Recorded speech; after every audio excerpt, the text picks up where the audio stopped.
دوستان عزیز و گرانقدر، بینندگان عزیز برنامه 1400 سال، روزه‌داران محترم، خواهران گرانقدر، برادران عزیز، مهمانان عزیزی که در تالار تشریف دارین، السلام علیکم و رحمت الله و برکاته.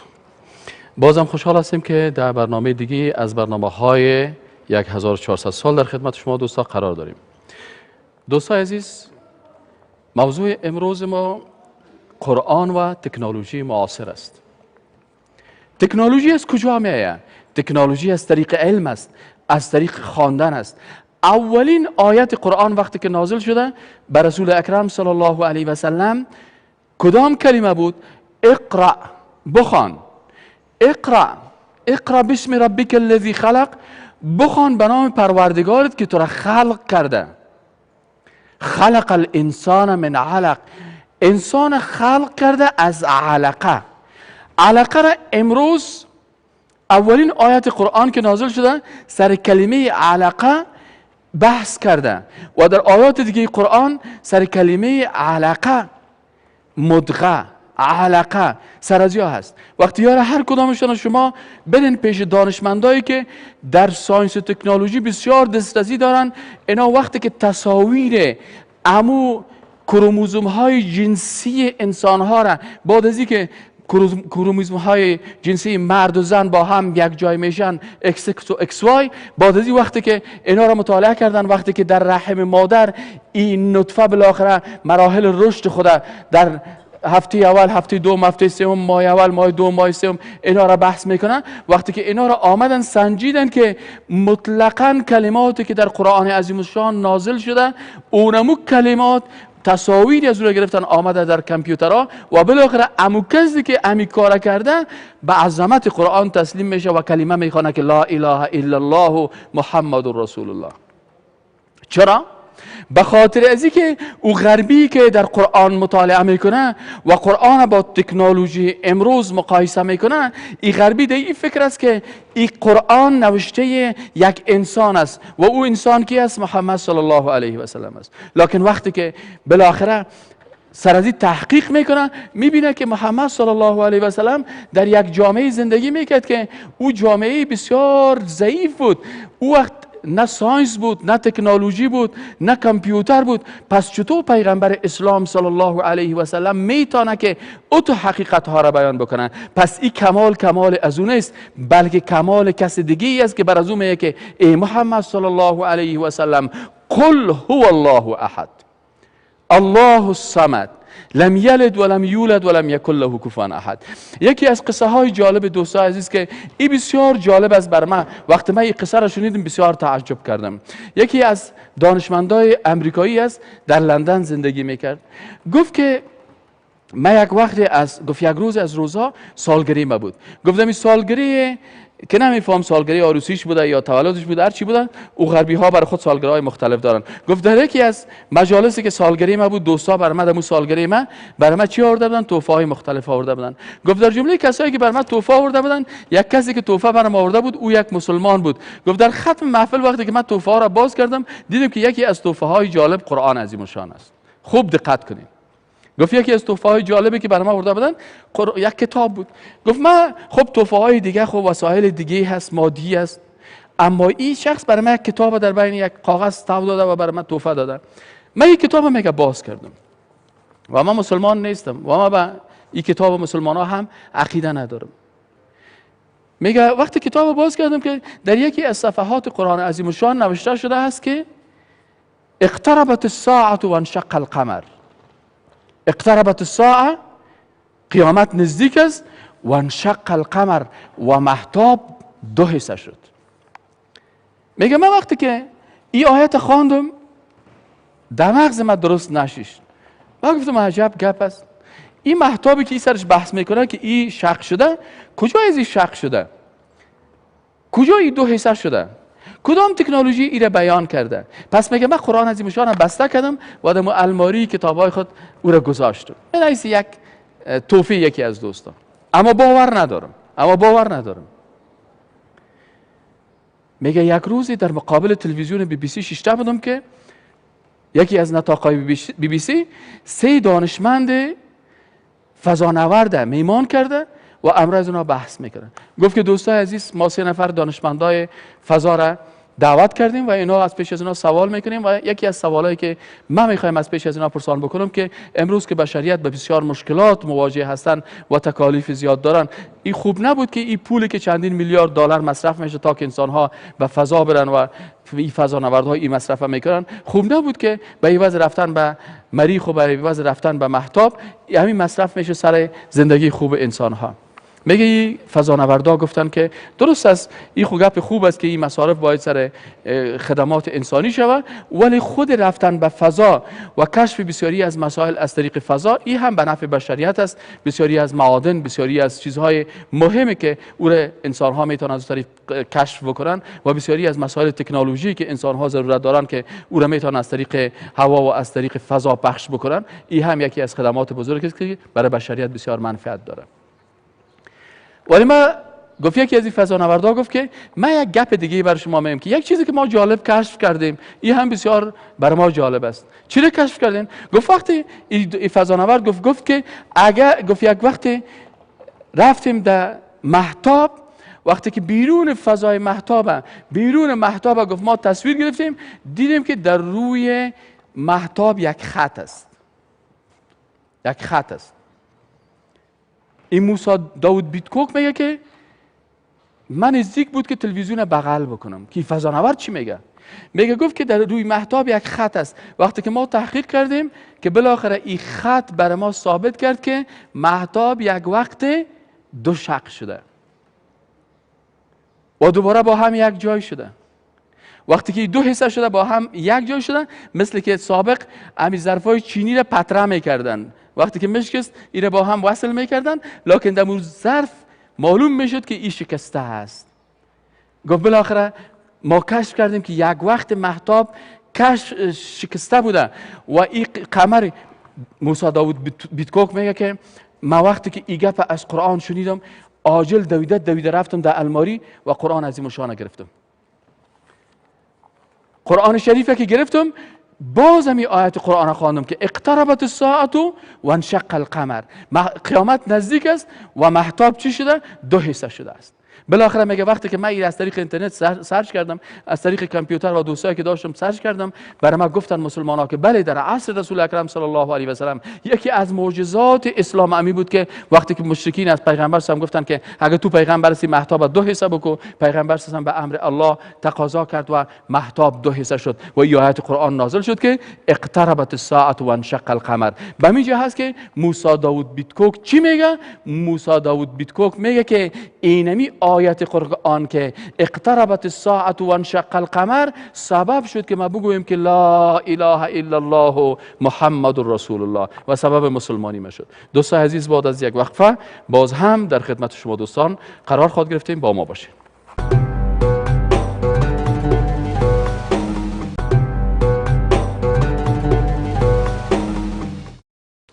دوستان عزیز، روزداران محترم، خواهرها، مادرها، دخترها، همسرها، پدران عزیز، برادران،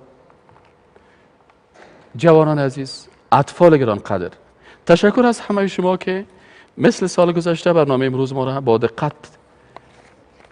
دقت تا آخر میشینین و گوش میگیرین. تشکر از همه شما. دوستان عزیز، میم سر موضوع قرآن و تکنولوژی معاصر. اگر سر مسئله قرآن و تکنولوژی معاصر بین، بسیار مردم هستند که به اساس تکنولوژی قرآن مسلمان شدن. یک کسی مسلمان شده بود، پرسان کردن، گفتن تو مسلمان شدی؟ گفت بله. گفت چرا مسلمان شدیم؟ گفت من وقتی که صفحه اول قرآن خواندم، امی پوش قرآن، گفت من مسلمان شدم. عجب، پوش قرآن تو را مسلمان ساخت؟ گفت بله. در پوش قرآن چی کمال است؟ گفت من یک عالم هستم، یک متخصص هستم، یک دانشمند هستم. پوش قرآن من به خاطر از این مسلمان ساخت که من هر کتابی را که می خواندم، در او کتاب در پوشش نام یک مؤلف انسانی نوشته شده بود. اما وقتی که قرآن دیدم که در پشت از این نام هیچ انسان نیست، من به این عقیده شدم که هر انسانی که یک کتاب نوشته میکنه، او انسان به خاطر شخصیت خود نام خود در پشت کتاب خود حتما نوشته میکنه. پس این کتابی که در پشت از این نام انسان نوشته نیست، دیدم که نوشته است در پایینش که تنزیل من رب العالمین. باور کردم که این کلام الله هست. دکتر دیگه مسلمان میشن، پرسان میکنن چرا مسلمان میشی؟ میگه من قرآن مسلمان ساخت. خب قرآن آل تو را مسلمان ساخت؟ میگه بله. به اساس چی مسلمان ساخت دارن؟ میگه به اساس تکنولوژی قرآن مرا مسلمان ساخت. تکنولوژی قرآن تو را مسلمان ساخت؟ بله. چی بود؟ قصه بکن. میگه ما دکترای طب در قرن 20 کشف کردیم که وقتی که در جلد باشه، وقتی که سر سوزن از جلد داخل بره، احساس در جلد است، نه در داخل از اون، در پوست است. میگه وقتی که به قرآن عظیم شان بر ما چی میگه؟ میگه کل ما نضجت جلودهم. درباره دوزخی ها چی میگه؟ هر وقتی که دوزخی ها پوستاشون سوخته شود، کل ما نضجت جلودهم بدلناهم، ما جلدهای از اینا را پوستاشون را تبدیل میکنیم. چرا؟ آیت قرآن میگه لیذوقوا العذاب، تا که اینا خوب عذاب بچشن. من فهمیدم که این قرآن با تکنولوژی سازگاری داره، پس من مسلمان شدم. دانشمند دیگه میگه خب تو چرا مسلمان شدی؟ میگه من هم به خاطر تکنولوژی قرآن مسلمان شدم. به خاطر تکنولوژی قرآن مسلمان شدی؟ میگه بله. میگه چرا؟ میگه به خاطر ازی که من اصوات تمام صداها را میگه من چک کردم، خرابترین صدایی که قابل کنترل نیست صدای مرکب است. آمدم در قرآن که در قرآن عظیم شان میگه ان انکر الاصوات لصوت الحمیر، بدترین صدای مرکب هاست. قرآن این از کجا میگه؟ به خاطر که خالق متعال میگه. عالم دیگه که متخصص زمین شناسی است، او رو میگن تو چطور عقیده پیدا کردی که خالق ذات یگانه هست و این قرآن کلام الله هست؟ میگه من به خاطر ازی پیدا کردم که خالق متعال در قرآن عظیم شان گفته که والجبال اوتاد، ما کوهها را مثل میخها در زمین چی کردیم؟ جای به جای کردیم. اما وقتی که من متخصص تکنولوژی در عصر امروزی وقتی که کوهها را تصاویرش برداشتم، دیدم که کوهها به مو اندازه‌ای که بیرون از بالا در زمین هستن، به مو اندازه مثل میخ در زمین چی شدن؟ جای به جای شدن. تصاویرش گرفتیم و اونجا من فهمیدم که این کسی که این کلمات گفته این ذات خالق متعال است که 14 قرن قبل عالم الغیب بود. از این خاطر خالق متعال چی میگه؟ سنوریهم آیاتنا فی الآفاق، ما دلایل قدرت خدا برای اینمی مردمای متخصص و مسلکی، برای اینمی ساینسدانا، برای اینمی کسایی که دست بلند دارن در تکنولوژی، سنوریهم آیاتنا فی الآفاق، در افقها، در محتاب، در آفتاب، در کهکشانها، در اینجا و فی انفسهم و در نفسهای خودشان.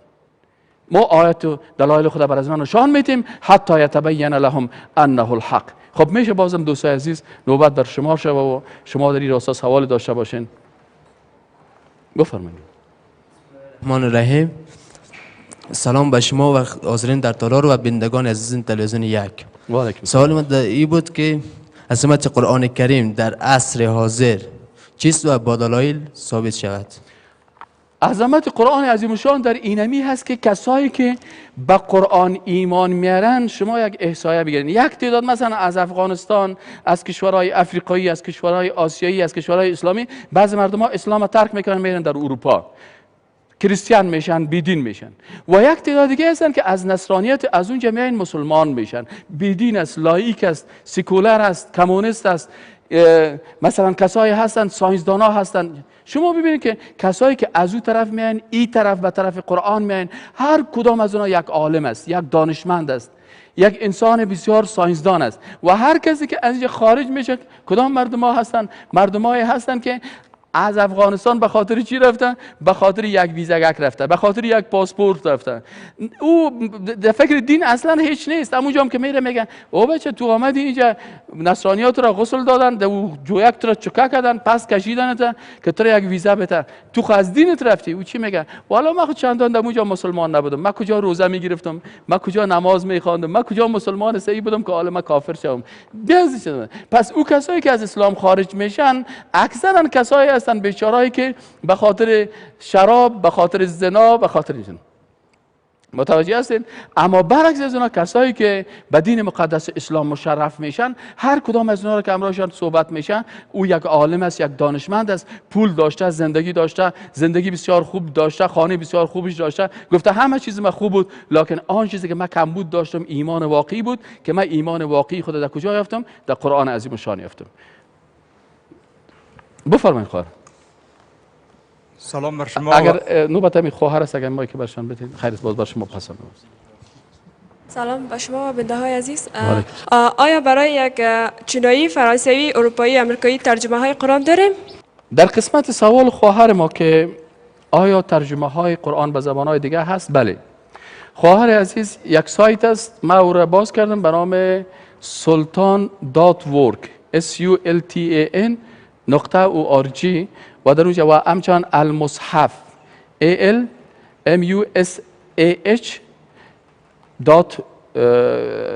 نقطه دی دو سایت شما ترجمه های قرآن به زبان های مختلف پیدا میکنین، چینایی، ایتالوی، انگلیسی، به هر زبانی که از زبان های افریقایی، اروپایی، امریکایی و کل از ان شاء الله پیدا میشه. دوستان عزیز، یک وقفه کوتاه داریم، بعد از وقفه بازم در خدمت شما حاضر میشیم، با ما باشین.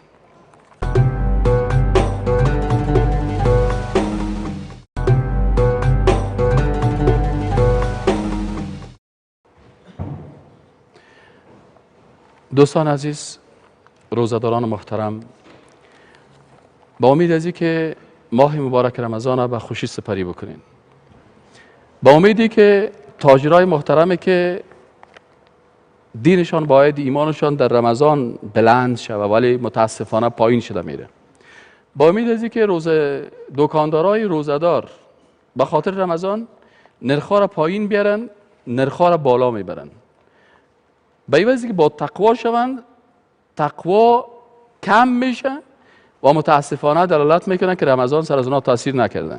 با امید از که کسانی که از ماه رمضان استفاده منفی میکنن و به عوضی که در ماه مبارک رمضان نرخ‌ها را پایین بیارن، بالا میکنن، تکی خدا به عوضی که نرخش پایین بیارن به احترام رمضان، نرخش بالا میبرن و از رمضان استفاده منفی میکنن. امیدوار هستیم که این دوستای ما در ماه مبارک رمضان هدایت شود و ما از خالق متعال برشان هدایت میخواهیم. پروردگارا همگی را هدایت بکو، اول ما را هدایت بکو و پس آن کسایی که با وجود از که روزه دارن ظلم میکنن، پروردگارا کسایی را هدایت بکو که اون مامورین و اون مسئولین که در ماه مبارک رمضان رشوت میخورن، با پول حرام از پیسه رشوت خرما میخره، با اون خرما افطار میکنن، روزش قبول نمیشه. پروردگار اونا را هدایت بکنه که اونا به عوض ظلم و به عوض تعدی و به عوضی که روزدارای دیگر اذیت بکنن، ماه مبارک رمضان را با تقوا بسازن و در خدمت واقعی مردم باشن. دوستان عزیز، قرآن و تکنولوژی معاصر، مثال های بسیار زیاد داریم که بسیاری از دانشمندا به اساس تکنولوژی قرآنی به دین مقدس اسلام مشرف شدن. امروز بسیاری از ساینسدانا هستند که به دین مقدس اسلام مشرف میشن. چی اینا را مسلمان میسازه؟ ساینس. یک قصه که جالبه براتون میگم. یکی از دانشمندا کلیپش در اینترنت هست و اگر کس خواسته باشه در کامپیوتر من امیال شخصی در پیش من هست کلیپش. این دانشمند چی میگه؟ این دانشمند از جمهوری چک است. قبلا چک و سلواکیا بود، حالا چک جدا شده و سلواک علیحده شده. این از جمهوری چک است. این خودش قصه میکنه، میگه من چندین سال در یک کشور تولد شده بودم که هیچ مسئله دین و دیانت نبود. بالاخره میگم من تقریبا مدت 35 سال کاملا انبلیور بودم، یعنی من هیچ ایمان نداشتم. لکن میگه میفهمین مرا چی مسلمان ساخت؟ میگه اینمی ساینس مرا مسلمان ساخت و مرا به وجود خالق متعال باورمند ساخت. چی؟ میگه ساختمان بسیار عالی و کامل این کائنات سبب میشه که من به وجود خالق متعال باور پیدا بکنم و عقیده داشته باشم که خالق وجود داره. هیچ چیز تصادف نیست، هیچ چیز تصادف نیست. و بالاخره میگه باز دیدم که بین وجود من و بین آفتاب یک نوع تناسب وجود داره. من از آفتاب انرژی خودم میگیرم اما آفتاب مرا از بین نمیبره. پس معلوم میشه که خالق آفتاب و خالق ما یکی هستن. وقتی من میوه سیب میخورم، اگه خالق سیب کس دیگه می بود، خالق میده من کس دیگه می بود، او خالق سیب او تو یک سیب پیدا میکرد که با میده من هیچ سازش نداشت. ولی وقتی که من سیب میخورم کاملا با میده من سازش داره، از این طریق میگه من فهمیدم این یک ساینسدان است. میگه وقتی که من ساینس من خوب بیشترتر شد و در مخلوقات فکر کردم، بالاخره میگه این تناسبی که بین مخلوقات بود سبب شد که من عقیده پیدا بکنم که خالق من و خالق آفتاب و خالق زمین و خالق زن و خالق مرد خالق همه ذات یگانه هست. به این شکل میگه بالاخره چی شد؟ بالاخره میگه گپ سر از این شد که ما با وجود خالق متعال و به وحدانیتش از طریق ساینس ایمان آوردم. و وقتی که باز میگه من قرآن عظیم الشان خواندم و فهمیدم که او خالقی که لا اله الا الله هست، او رسولی را فرستاده که محمد رسول الله است و کتاب است که قرآن عظیم الشان، و از طریق تکنولوژی ای به دین مقدس اسلام مشرف میشه. امروز اسلام در تمام احکام خود دلیل داره. اسلام در هر بخش خود دلیل داره، اما اونا دلیل نداره، عقل دور. از این خاطر در کلیسا و در اینجا که است، روز به روز مسلمان ها در جهان غرب در رشد است، روز به روز اینا مردم مسلمان شده میرن، از این خاطر زیاد توطئه به ضد مسلمان ها میکنن. اسلام در هر چیز خود دلیل داره. قرآن وقتی هر غربی که با عدم تعصب قرآن خوانده و هدایت شده مسلمان شدن، به این خاطر کشیشا میبینن که این قرآن است که امروز نزدیک است که اروپا و امریکا را به دین مقدس اسلام مشرف بسازن. بنابراین دلیلی ندارن که بخیزه بیاین مثل از این برنامه واره کتما یک برنامه بگیره. کاش که یک کشیش همیشه آماده شود. در کتاب شما اکثرش باز ما شما در یکی از برنامه ها براتون خدمتتون تقدیم خواهد کردم که خود کتاب بایبل براتون میارم و میخوام قسمت های از رو ببینید که چی مشکلاتی دارن. به این خاطر امروز در غرب مردم مسلمان میشن و اونا زورشان به این نمیرسن که بیان که علمای اسلام جر و بحث بکنن، بیان قرآن با دلایل که ما جر و بحث بکنن. چی میکنن؟ در یک فیسبوک یا در یک جای یک قرآن در میتن. این منطق نیست، این تکنولوژی نیست، این سیویلایزیشن نیست، تمدن نیست. به خاطر چی؟ به خاطر اینکه ما در افغانستان هستیم. در افغانستان بسیار هندوها هست، اهل هنود هستند، مراکزشان است، همون مندرهایشان است. تا حال ما کتاب از اونا را در ندادیم و هیچ وقت عالم ما و هیچ وقت برای هیچ کس ما توصیه نکردیم کتاب کسی را در بدیم. به خاطر چی؟ در دادن کتاب کسی ای در حقیقت دلیلی است به نداشتن دلیل و دلیلی است به خاطر اینکه انسان بسیار انسان ضعیف است، زورش نمیرسه، از استفاده میکنه. دوستان عزیز و علاقمندان گرانقدر، برنامه 1400 سالی بود برنامه امروزی ما که خدمت شما دوستان تقدیم کردیم. امیدوار هستیم که خوشتان آمده باشه. تا برنامه بعدی شما را به خالق متعال میسپاریم و السلام علیکم و رحمت الله و برکاته.